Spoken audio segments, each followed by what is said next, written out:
What's going on, baseball fans, and welcome back to the show. This is Orioles Today, and as always, I am Sean Ferguson. The O's are going to win today, and you could be a winner too by getting in on the action with Kalshi, today's sponsor, where you can trade on real-world outcomes, including your Baltimore Orioles, like when they play later today. Just use code FANARCHBASEBALL and get 10 when you trade 10. Big thanks to Kalshi for sponsoring the show. And we've got a packed episode for you, breaking down the latest news, diving into the numbers, and hitting all the biggest storylines surrounding your Orioles. So if you guys enjoyed today's episode, please do me a favor and high-five that like button. And if you guys live and breathe Orioles baseball, make sure to subscribe and turn on those notifications so you never miss a daily update. Of course, we're going to look at some of your guys' comments from this past episode. We're going to break down a little bit of the Orioles and the Nationals. First game is coming up tonight, and this is another series the Orioles really need to win. But before we get into that, let's talk about a few other topics beforehand.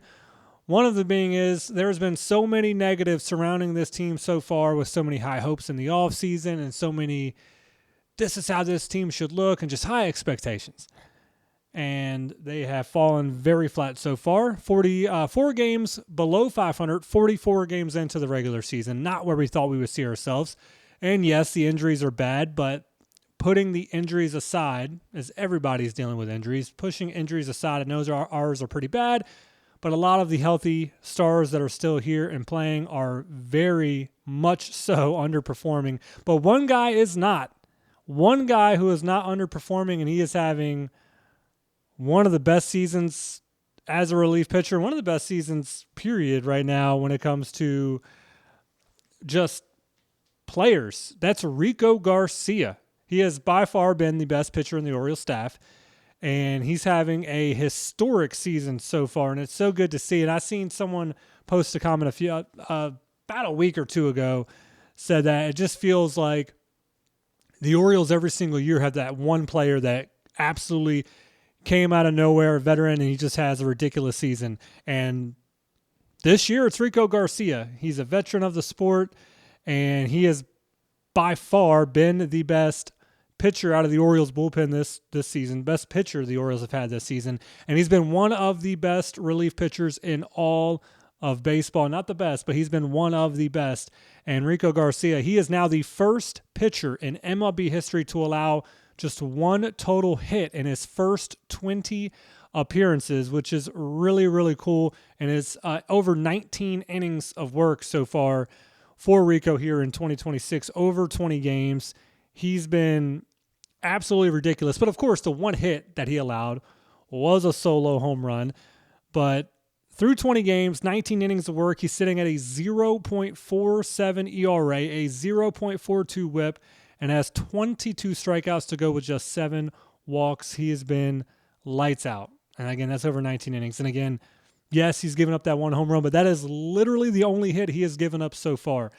And again, a bright spot in what has been a clubhouse just full of negativity and full of false hope. I'll use that word, a lot of false hope. And I am a very hopeful Orioles fan, and this team has given me a lot of false hope this season. And even sitting 4 games below 500, I still say there's a glimmer of hope. There's still a glimmer of hope if you look at their schedule and the timeline of when guys could be coming back. And hopefully they can turn a corner, because I think they can, and there's a hope in me. But again, a lot of these episodes I've been talking about just the negative surrounding this team, which there is. It's time to talk about a few good spots, and one of them has been, again, Rico Garcia. One of the best pitchers and one of the best relief pitchers in all of baseball right now, and he's by far been the best pitcher coming out of the Orioles bullpen, and just very, very happy for him. So great season for Rico so far, and I hope that this is something that continues for him. And kind of talking about players that kind of came out of nowhere, Trevor Rogers had a decent season before when he was in Miami. Decent.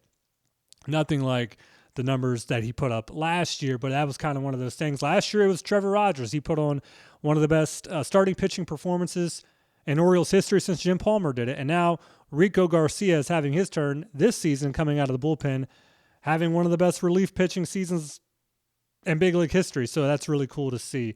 So good news, just something, a good topic, a positive topic I wanted to touch on for this episode because of, again, so many of the tough things that I have to talk about. And another thing I wanted to talk about before we get into looking at the Orioles and Nationals, game one of the series tonight for a weekend series. I want to look back and see what you guys think. Please let me know down in the comments. What do you think about Taylor Ward and the Grayson Rodriguez trade? I'm going to start doing this, kind of looking back at some of the moves the Orioles have made this offseason, some of the additions, Pete Alonso being one of them, coming up soon.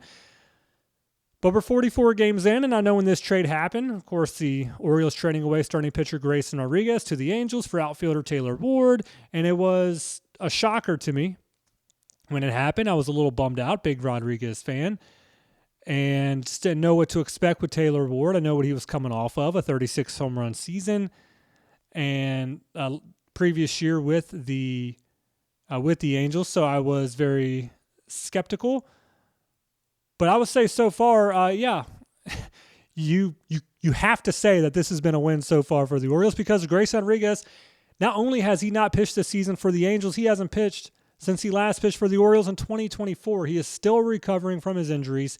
He is right now, the rumor mill is circulating that he could be making his debut this season and his first start, an appearance, I should say, in a big league game since 2024 for the Angels this upcoming Sunday. So the Angels have not been able to benefit at all from this trade because Rodriguez has not played at all. He's been hurt, but he's been rehabbing, so they're going to get him back soon. But what has Taylor Ward done for the Orioles? Again, we know what he was coming off of, a 36 home run season. Batting average was .228, nothing great. And this season, again, thought he was going to have more power. Doesn't have that right now, just one home run so far this season for the Orioles, but he has been so consistent in so many areas. How consistent? Well, he currently leads the league in doubles with 14, walks on base with 42, and on base percentage with a .426. So he might not be hitting the ball over the outfield wall, but he is making impacts in so many other areas, which is big. It's really good. His bat has cooled off a little bit, but he's still figuring out how to get on base. Again, leading the league in walks with 42.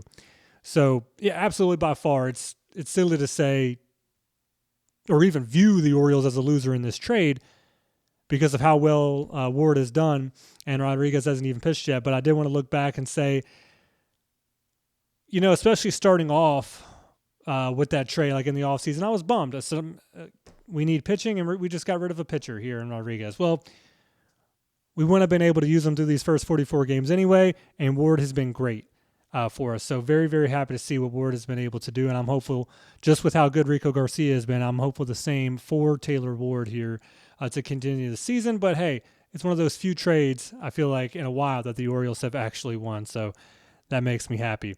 But, guys, before we get into the Orioles and the Nationals preview, baseball season is here, and now you can trade every game on Kalshi. On Kalshi, you're trading against peers in a live market, meaning there's no house, and as the probability changes, you can buy in and out of your position. And seriously, you can trade on just about anything on Kalshi: sports, news, entertainment, weather.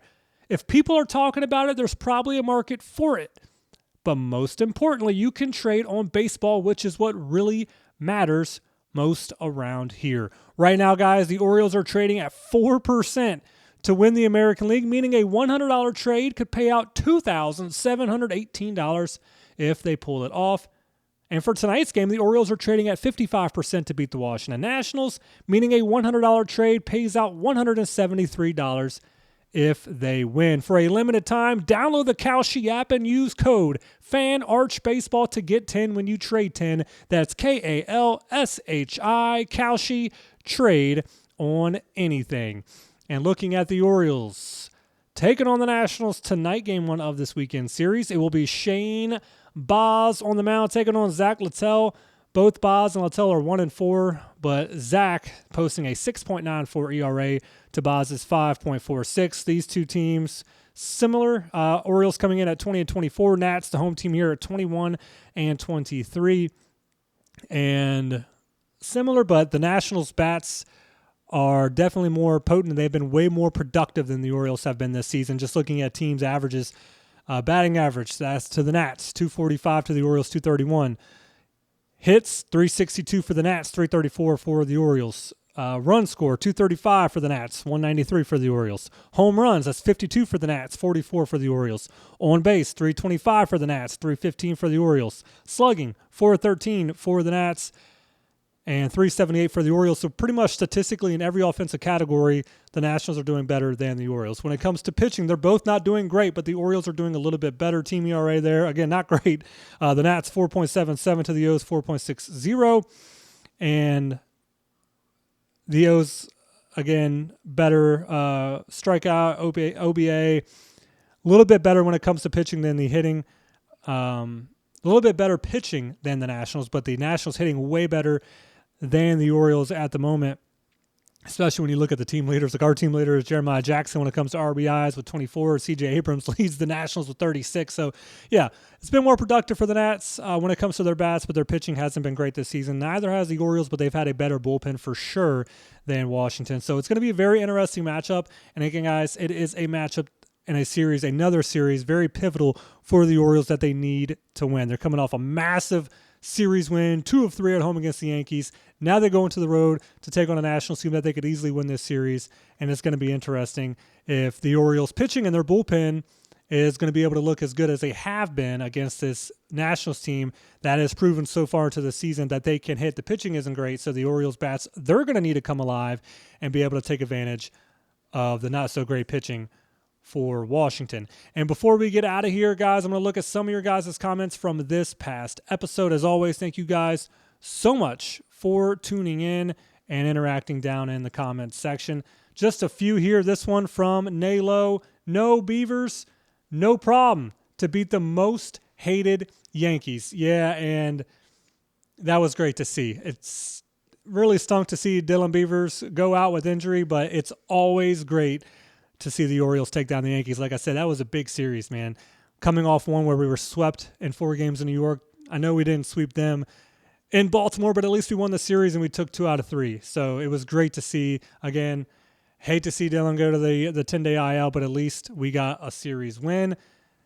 And like I said, we only have a couple here today, guys, and this one is from DH Gast. Think about the injuries over the past few years is a reasonable conclusion that things need to change in the strength and conditioning coaching staff. An overhaul of that group seems warranted. And this has been a huge topic of discussion surrounding the Orioles and their coaching staff, especially over the last 2 years. I know we had a big coaching staff change over this season with Craig Abernathy taking over as a new manager from Brandon Hyde. And, yeah, it's been a huge topic because how devastated by injuries over the last couple of years the Orioles have been. And, you know, as an Oriole fan, it's a gut punch, especially with the high hopes that we had for this season and all the talks about how the season was supposed to go and go way better than last year. So I'm not going to be surprised if there's going to be even more heat on Mike Elias going into the offseason if the season stays kind of the way it is. And I wouldn't be surprised to see a few moves to that coaching staff as well, the conditioning and the training staff, just because it's been a pretty rough 2 years, and at this point, enough is enough. So, again, I wouldn't be shocked if you see a change there. But, guys, that is going to do it for today's episode. If you guys were a fan of today's episode, please do me a favor and high-five that like button. And if you're a fan of this content, subscribe. Get yourself daily notifications for all these daily video drops covering all things your Baltimore Orioles. I will see you guys on the very next episode. This is Orioles Today. I am Sean Ferguson, and let's go O's.